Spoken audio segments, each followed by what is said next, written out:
not a test.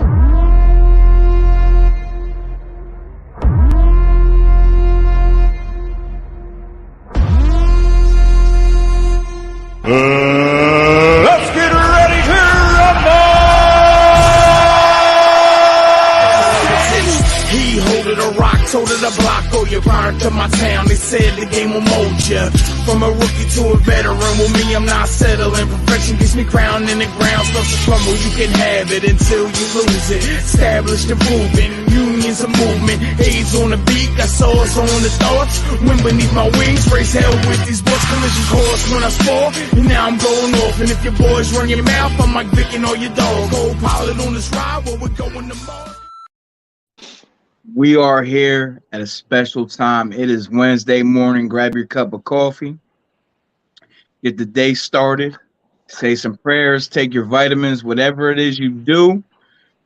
I am with Easton's own. First and foremost, it is an honor and a privilege to have you on. Noel Hightower, how are you doing, my guy? I'm doing well, man. How about yourself, TJ? Man, I'm staying out the way, bro. I'm good. I don't have any complaints. Good to I hear. don't have any complaints, man. I'm glad to be finally able to sit down and chop it up with you for a second. Most definitely. I appreciate the invitation to come on. Most definitely. I'm gonna start in the beginning. We are in the height of basketball. Well, we were. For me, height of basketball is March Madness, but now it's the NBA playoffs. Mm-hmm. But I wanted to get my basketball guys on, and I'm very proud of your journey of how far basketball has taken you. So let's start at the beginning. You were a ball player for Easton Area High School. What was that experience like for you, bro? It was great. Being at Easton, being a public school, I literally played with the same guys from when I was 10 years old until I graduated high school. Of course, Right. like a couple other guys moved in, but for the most part, we had the same core, same nucleus. We all kind of grew up playing together, and we knew what we wanted to do as a unit. We all knew we had to depend on each other, and it was a great experience. So playing at Easton, I played under Coach Jim Hudnick for my junior and senior year on varsity, and it was great. Junior year, we took some tough losses to Darren Hilliard, who played in the NBA a little bit, played at Villanova. And then we also took two more tough losses to Jalen Cannon over at Allen. Played at St. Francis, Brooklyn, all-time leading rebounder and scorer there. So two great teams, but we took some tough losses in them. And then my senior year, we ended up going to State Elite Eight. We ended up losing to Lower Merion where Kobe Bryant went where Kobe went to high school. Right. But it was a great experience with my teammates and my guys. We're still friends to this day. Who's on your team back then? So it was myself, James Middleton, Lincoln Holly, Ryan Walsh, Ezra Gaines, Shane Simpson, Chris Jackson. Who else is in the core? I'm missing like one or two. And Donald Patterson. We had a good little team. Remember that team? I remember that James Cabal. I remember a couple of Donald, Link. Mm-hmm. Yep. Y'all had some ballers. Oh, To the I forgot Devontae Queen was a starting point guard. I could have forgot Devontae. To the young kids that are out there, what does it take to juggle school and to compete at the higher level of high school hoops? Well, first off, school is first. I know everybody says it and it sounds cliche, but like first you work, then you play. You can't have it in the opposite way. Right. So school comes first because academically, like it sets you up for whatever you want to do. Because the better you are academically, the more doors you'll have open for you. The better educated you are, it's just naturally, it's kind of like the way the world's working right now. But the best way to do it is just you got to prioritize. Right. There's a lot of distractions, there's a lot of adversity to kind of go through, and you have to understand, like, all right, well, like this is my path that I want to follow, that I want to pursue, and always remember that it takes a village. Because there was definitely some temptation for me to kind of stray off the path, but there are people in my village that are just like, hey, like this is what you do, like this is who you are, and you'll see it a little later in life and further down the line. And like now looking back on it, I appreciate those people at a high level. That's something I wanted to touch on a little bit because people throw the term OG around loosely. And I see a lot of these guys not correcting bad behavior, bad characteristics. You know, me as somebody that I probably have over a decade on you, if I see one of my guys out in the street now, you can't be out in the street. There's Right. nothing for you out there. You know what I mean? Go hit the books, then hit the gym. You Right. know? So you leave Easton, you graduate from Easton, Hmm. and you take your talents to Chestnut Hill. Correct. How was that? What was that like? Justin Hill. A lot of people don't know, but it was a challenging process for me. I Okay. came into college as a preferred walk on. I was so we had a 16-man roster. I was the 13th guy on the team. Okay. Um, it was we had our first. I'll never forget. We had our first scrimmage at Widener University against Division III school. We were a Division II school, and our eighth man went in the game, subbed back out, and went back in before I subbed into the game. Mm. And I just told myself like, this is not how I want my college experience to go. Um, and then I started putting in the work. I thought I was That, working hard. I just put in more work. that it's quoted in a couple articles that I was looking at that you were the workhorse of the team. Some may say, everyone's entitled to their own, but I was definitely a worker. But it was like by the midway through my freshman year, I started from there on Okay. out. Mm. And then I got put on scholarship. And then my sophomore year, I was named the captain as a sophomore. And it was one of those things where like the team got to vote. And I went in my coach's office and told him that I don't want to be a captain. And he said, if the team votes you as a captain, you're going to be a captain. Gotta be a captain. And I got every vote but one. And the one vote I didn't get was my own. So it was like my teammates thought highly of me enough to name me a captain after being a walk on for a season. And then coming in, starting the next year with like, hey, like, we want to follow your lead to a degree. Now, going from the high school level to the collegiate level, what does that look like as far as the training, the time management, the scholastic process? You know, what are the differences? How much harder did you have to work? Because in high school, if you're talented, you can go to any court and get Yeah. burnt. You know. Yes. So the biggest thing is, again, like discipline is huge because college you actually have like more discretionary time than high school. Because high school you come in, let's say your school day starts at 7:30, at Easton you go at 7:30 to 2:20. Right. That's your day and that's scheduled out. In college you might have a class at 8:55 to 10:15 and then have one more class from 2:30 to 3:45 and then that's it. But besides that, Mm. like you have to have the discipline to make your own schedule and create your own structure. Um, and that's really important. So the other thing a lot of people don't know is that while I was in college, I worked two jobs. And it Mm. was just like my teammates didn't really know, except for the guys that I lived with, and my coach didn't really know. But it was like I just did a really good job, like prioritizing what was kind of important and knowing what I needed to get done. And it was like a really focused time in my life. But it was like when I look back on it, it was 100% worth it. Where does that discipline and focus come from? Because you're not instilled with discipline and focus. You, These are if you come taught from behaviors. you come from my household, you are. Like, um, so my father, he's an educator. He was a college athlete. He ran track at Lincoln University, 13-time All-American, national champion in 1980. I want to say 85 or 87. I forgot which one. But he has that athletic background and pedigree. And then my mother works extremely hard, works 16-hour days multiple times. First generation. She's an immigrant to America. Came here when she was 12, and she never went to college. And she put all four of us through college. Like I have a sister right now who's younger than me. She's 16 and she takes coding classes at MIT while she's still in high school. So that it really just comes from my parents and that discipline and that focus. That's amazing. Shout out to your parents, man. Salute to your parents for doing such an amazing job. We have Most some definitely. comments coming in. The real kid on YouTube said definitely was a hard worker from what I've seen from the audience. Appreciate it. So to round off your college career, what was your senior year like? Not the ending I wanted, but it was incredible. It was literally an incredible senior year. Um, so my junior and senior year, I ended up playing basketball, running track.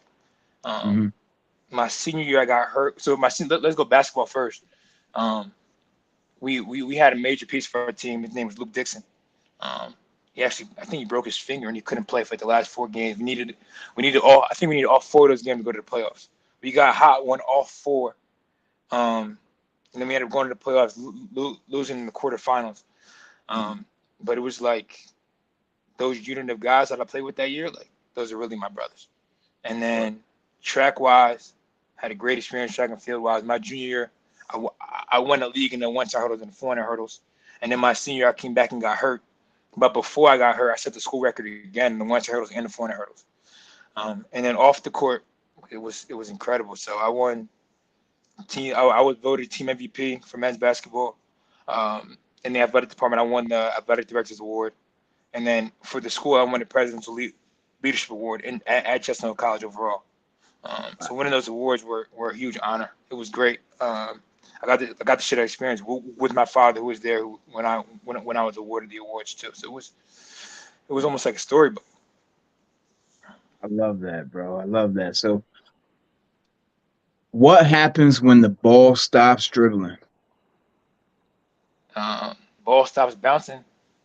I went back to Every college. every hooper has to go through this at one point in their life. 100%. So for myself, it was like for me, um, I had an opportunity. Well, I had people reaching out to me from England to play over there, um, and this was like right towards the end of like May graduation time.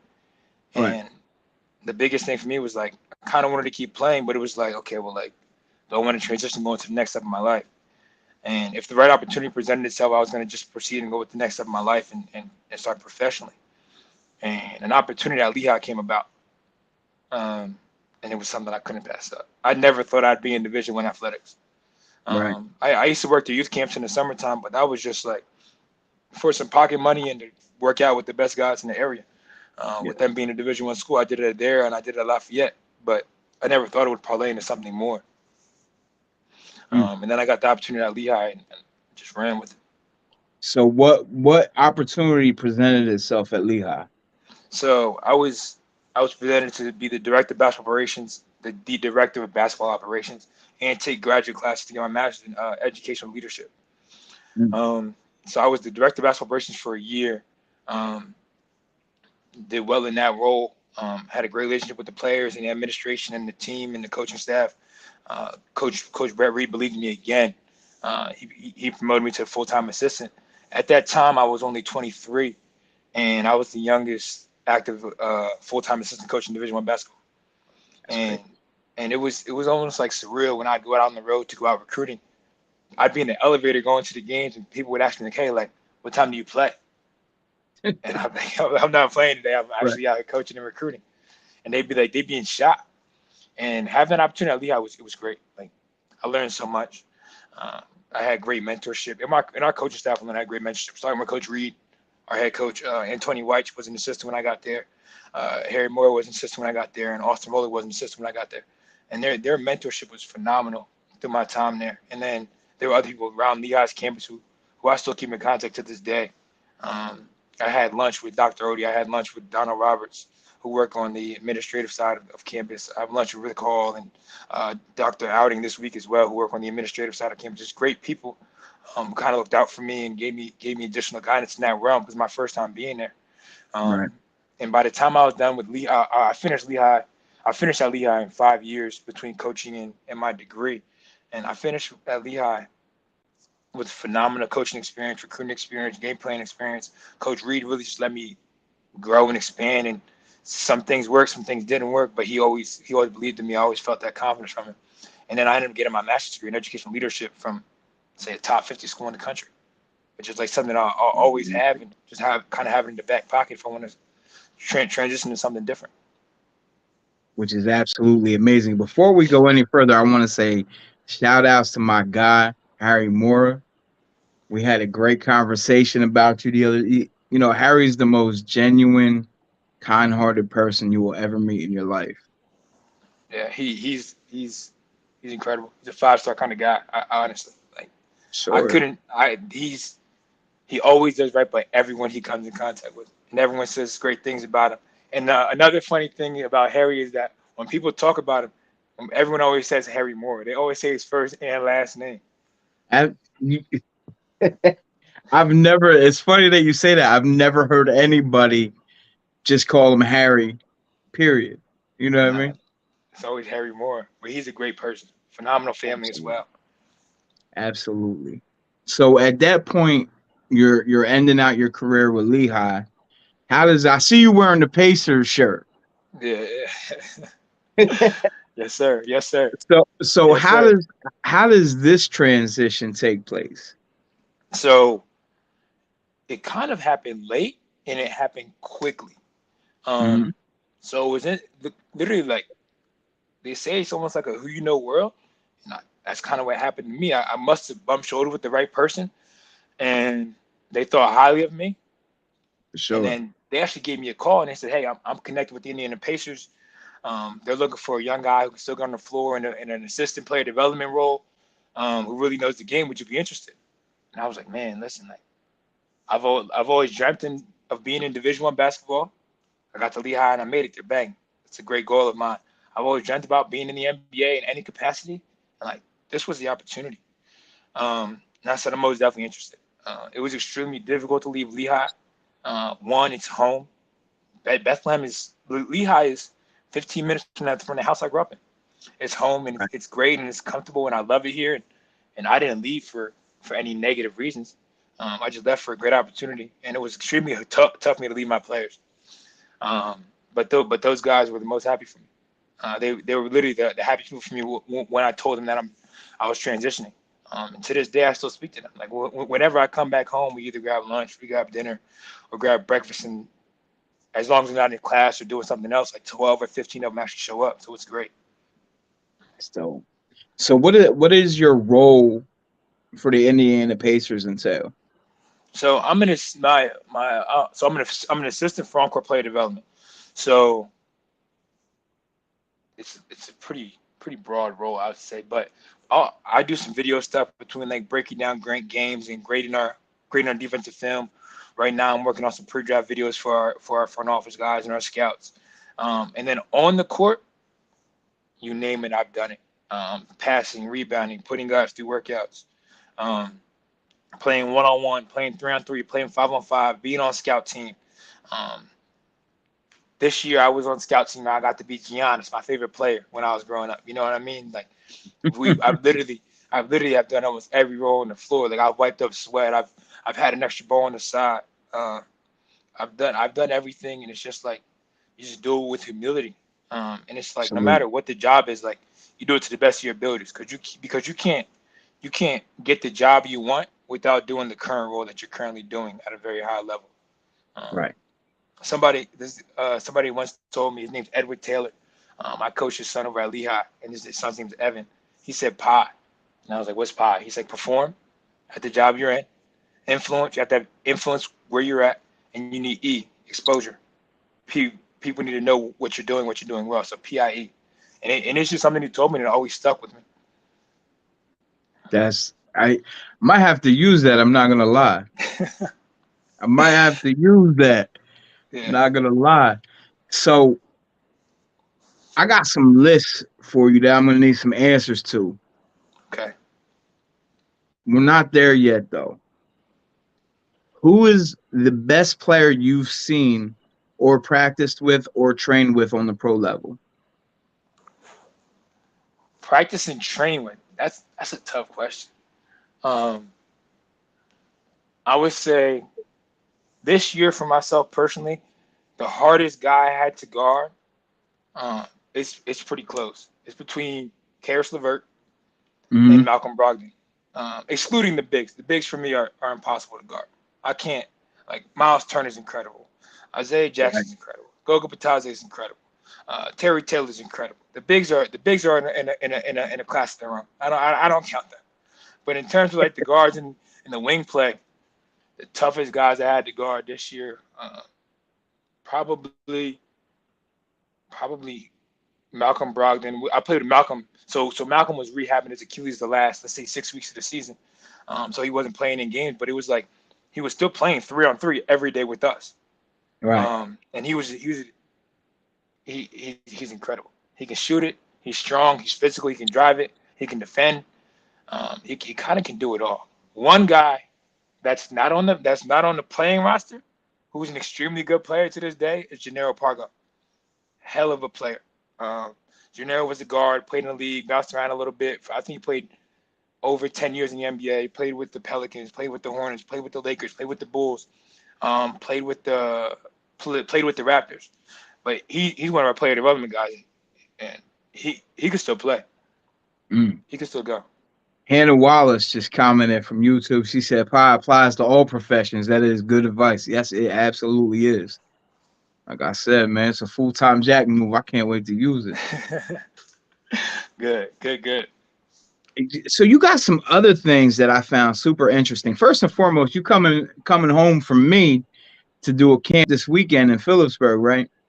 Correct. So I'll be at Burley's Gym on Sunday, May 1st. We're going from 12 to 2:15. And the ultimate goal of the camp is to expose people to the higher level of training. And the biggest thing is, like, hopefully someone can take a drill or gain confidence from coming to my camp to become a better player, a better person. People of the public want to come and watch and instill some things for their programs. More than welcome. I don't have the secret sauce to basketball. It's like I'm going around. I'm taking from other people and stealing their ideas and kind of putting a little twist on them and making them my own and making them applicable to what I believe in. Making them applicable to the way I believe that the game should be played. Right. So I think it's gonna be a great experience. Where I'm taking boys and girls, 7th to 12th grade, and the biggest thing is, like, just come in and get better. I love it. I absolutely love it. What is so like we've been talking about transitioning this whole time. For what we were talking before the show started, 450 slots. Correct. In the NBA. Correct. How hard is it to fill one of those slots? It's incredible. You're in the 1% of 1% of 1%. Think about how many kids, when they're growing up, 4, 5, 6, 7, have a little Nerf hoop in their house and they're shooting on the Nerf hoop, and they're like, or they got the hoop on the back of the door and they're playing one-on-one with their siblings or with their cousins and their family, and they're like, one day I want to play in the NBA, and one day I want to, like, it's incredible. There's so many people, and the biggest thing that I've noticed is character is huge in the NBA. There's not one bad person in the NBA.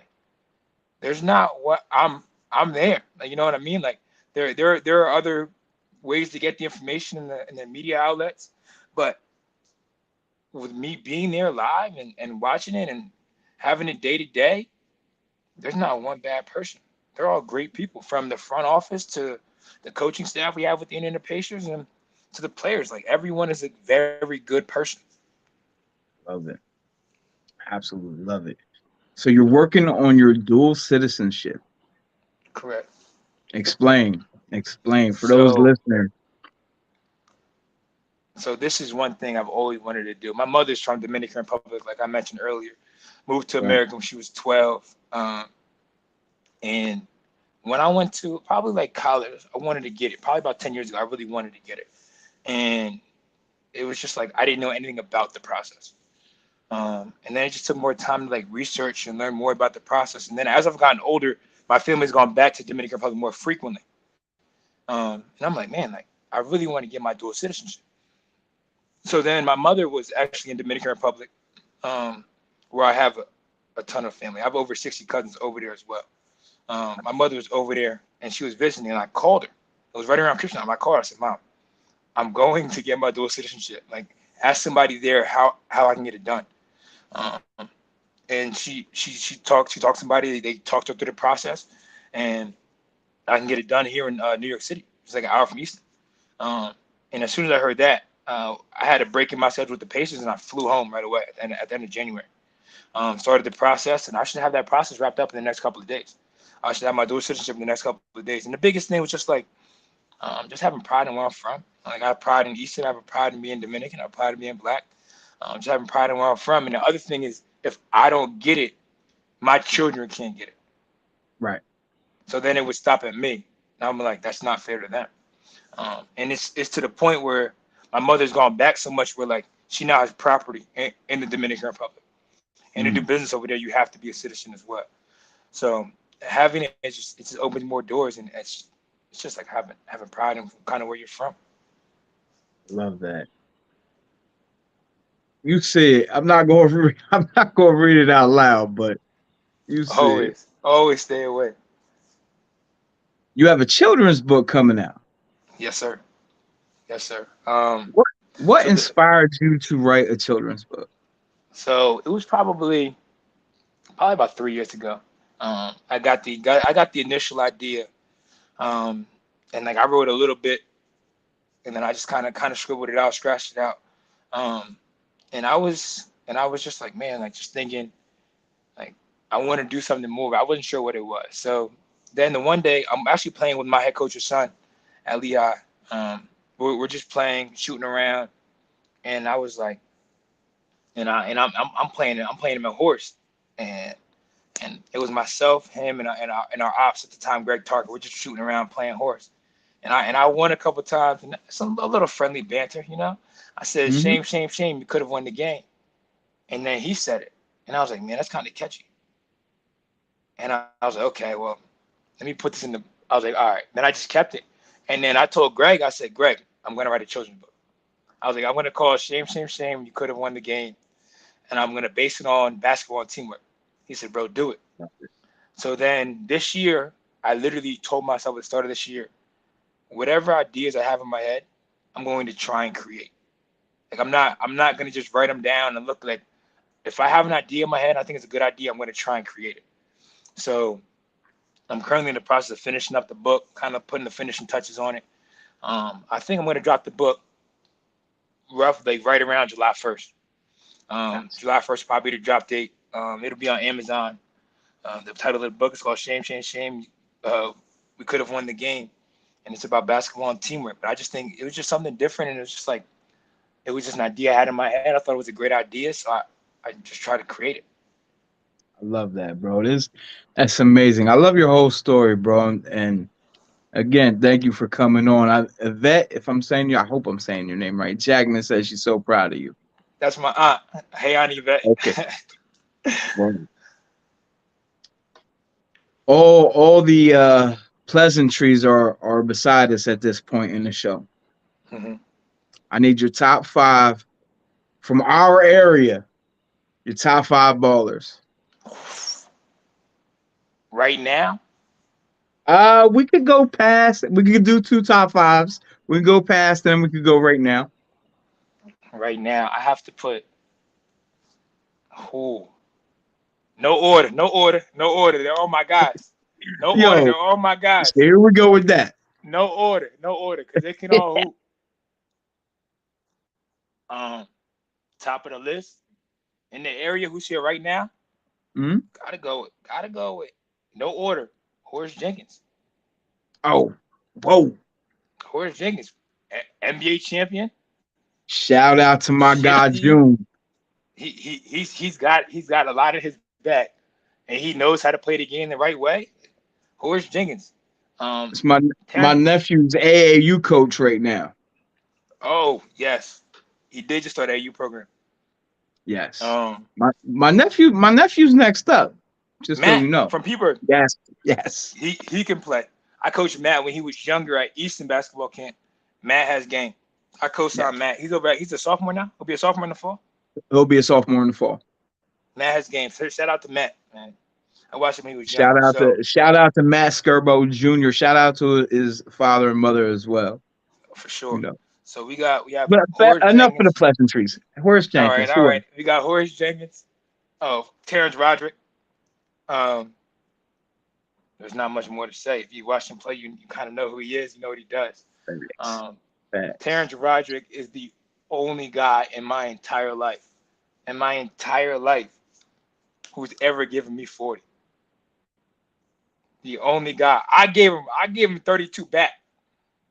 However, he gave me 40 at the Forks Park. At Forks Park, this man gave me 40 outside. That was the certified chemical team summer league. I was on the sidelines. Yep. Yep. Yes, sir. Um, have to go with Darren Hilliard. Money. Have to go with money. Um, played at Villanova. Was I want to say Big East Player of the Year. Philly Yeah. 5 Player of the Year. Um, plays overseas now. Had a stint in the NBA. Like plays the game again. He plays the game the right way.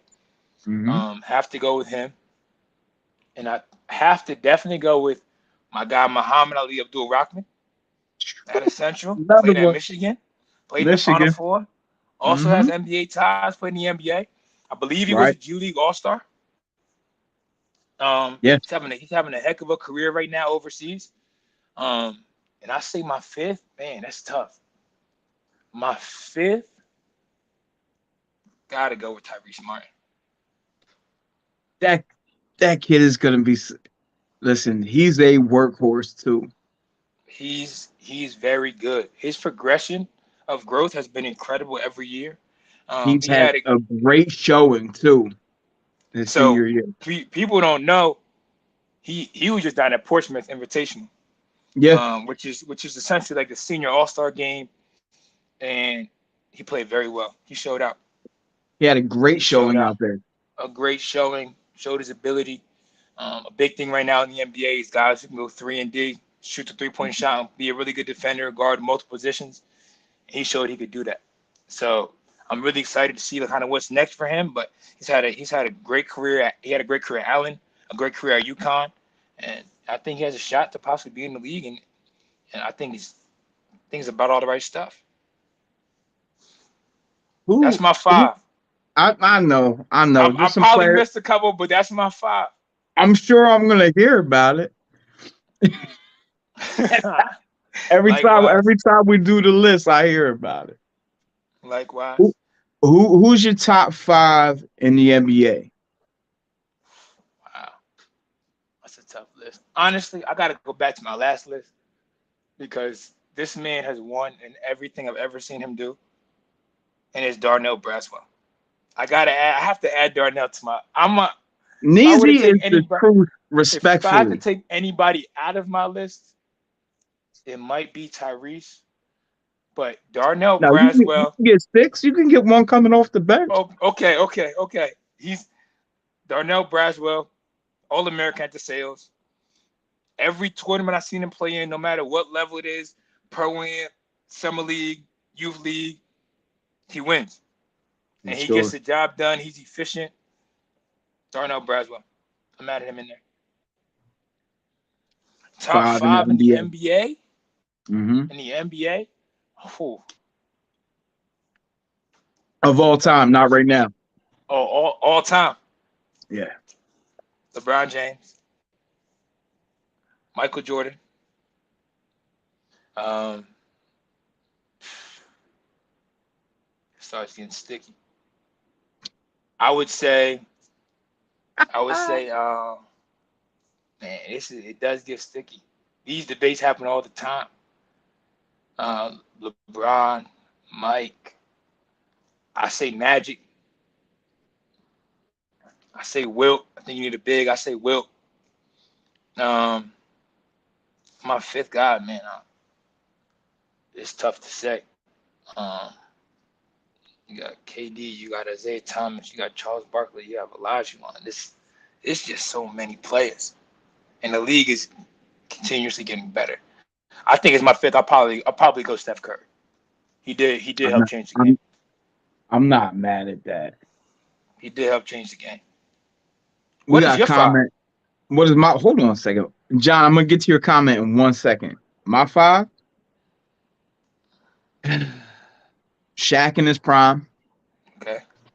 Kobe, Okay. Mike, hmm LeBron, and Steph. So that's a good five. It's just like you We're can't scoring really ten argue thousand anybody's points. five. Yeah, you can't We're argue scoring. anybody's five. Who's your Mike or LeBron? LeBron. I'm a LeBron guy. Now, John has a comment. Thoughts on the transfer portal and the amount of players transferring, impact on high schools, on the voluminous amount of players transferring, and the impact on high schoolers. So let's make it a two-part question. So my thoughts on the transfer portal. Um, I think it's good to a degree. Everything has its pluses and everything has its negatives. So the pros of it is like it gives the student athlete more power. Right. Pros of it, um, like it allows the fluidity. It it allows programs who are building to build more quickly as well. Like that's another Mhm. pro of it. There's many pros of it off the top of my head, and then the cons of it are like it creates more of a business environment. Absolutely. I think the biggest con, in my opinion, I'd like to see the numbers in 3 or 4 years, how it impacts it. Hmm. Graduation rates, There you go. the way in which kids Two. graduate. Because when you transfer schools, you might transfer somewhere where all your credits don't transfer in, and then you Right. might finish your 4 years, you might not have a degree. Right. When the Exactly. ultimate goal is to go play college basketball, first you get your degree, and two, you try and win a championship, and And and, is and it you're missing one of the goals. part of me really understands it because some kids get put into a program that's not necessarily a basketball program. Yeah, it's And now not. you're It's just not the right fit for them. right. And now you're LeBron James in the kiddie pool. I understand. I really do. But at the same time, like the business aspect of it, you got to let kids be kids for a minute. Yes. And then what, Um, what what was the second part of the question? Sorry.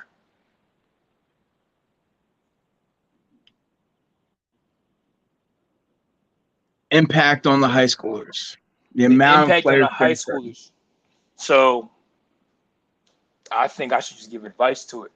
My personal opinion, and the way I would advise somebody, if you have an offer on the table that you like, and you love the program, you love the school, you think it's a great academic fit for you, take Hmm. that offer.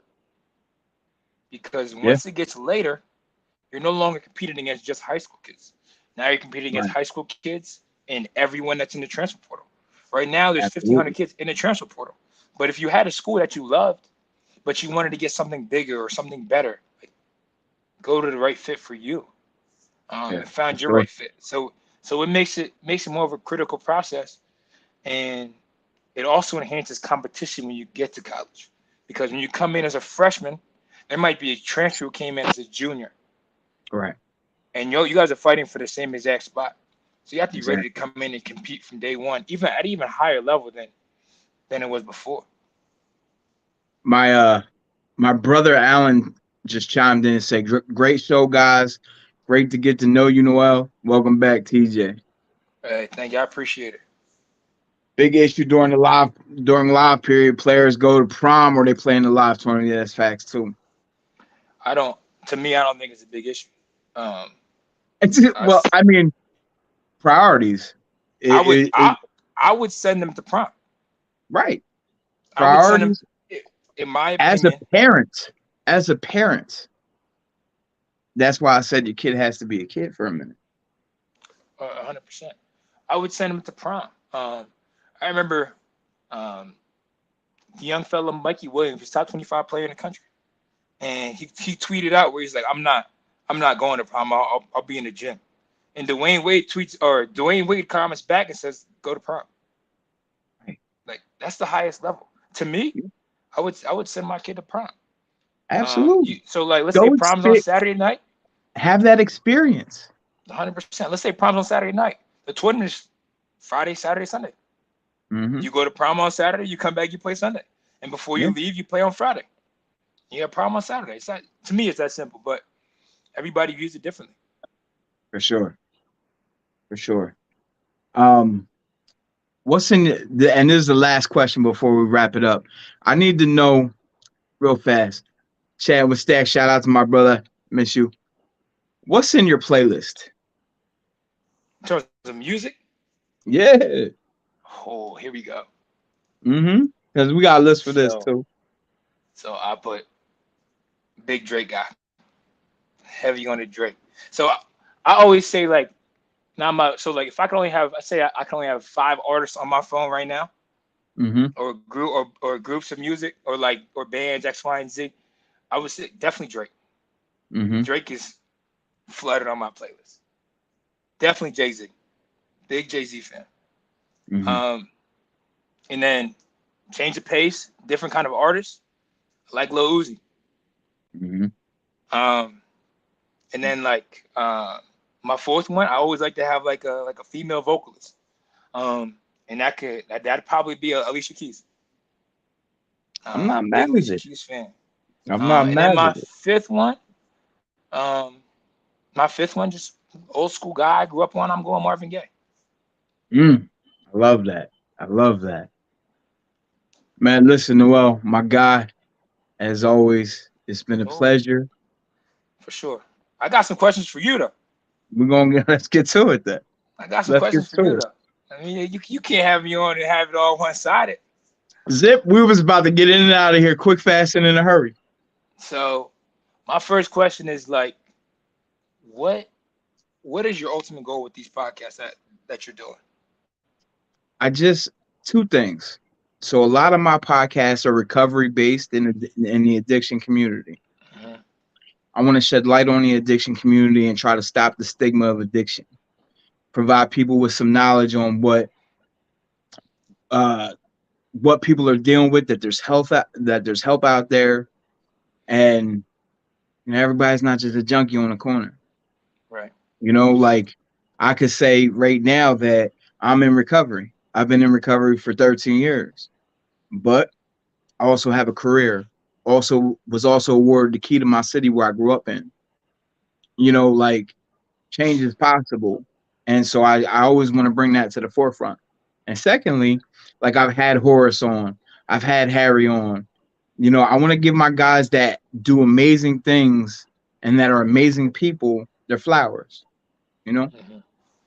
So Most definitely. And then just kind of dig a little deeper on that. You said so like what has helped you in your process? So like what was like one of the I guess like one and what has helped you a ton in this process? Like what's been a great outlet for you? And two, like what was a turning point where you were like, okay, well like I need to stop doing this and now I'm going to stop doing it. Because that's two different things. Because sometimes you know you mm, need to stop doing something, you don't stop doing it. But what's the turning point where you're like, yeah. okay, I need to stop doing this and I'm going to stop doing it. So I was racking up terrible life situations between like 2003 and 2003 to like 2009, right? Hmm. And it was the you get sick and tired of being sick and tired, right?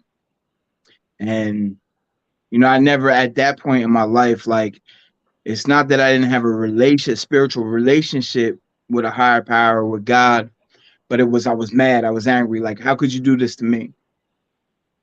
And then that turned into all this I've done, I've prepared you.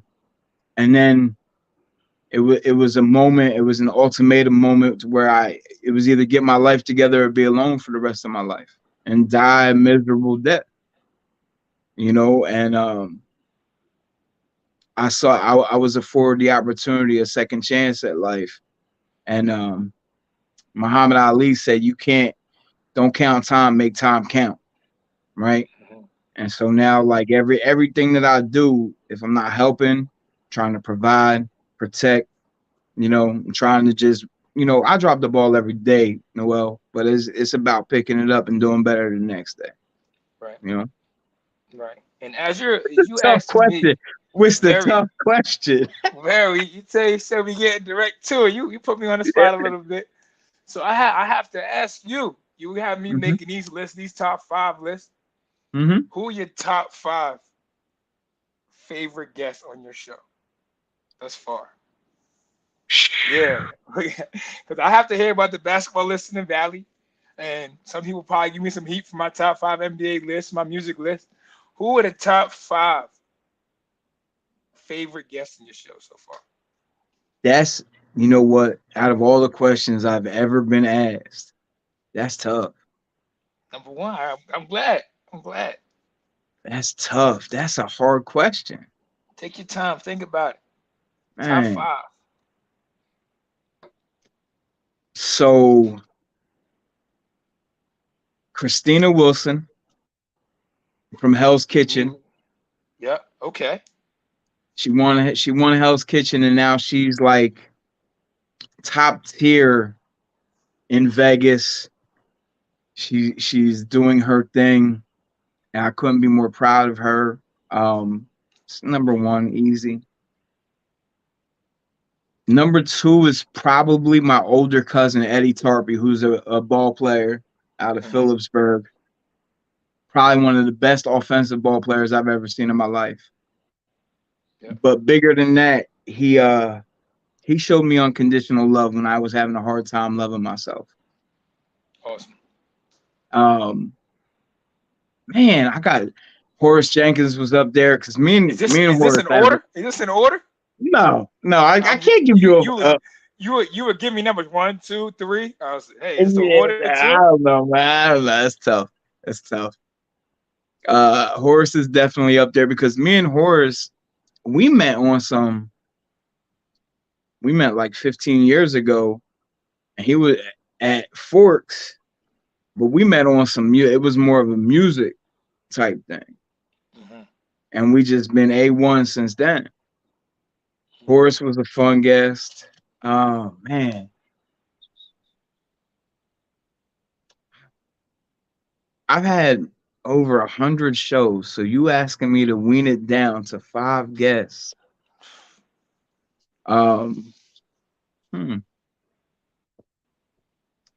Number one, my number one guest of all time, Jackie. My wife was on. She interviewed me. She interviewed me. My daughter was also on. We talked about music.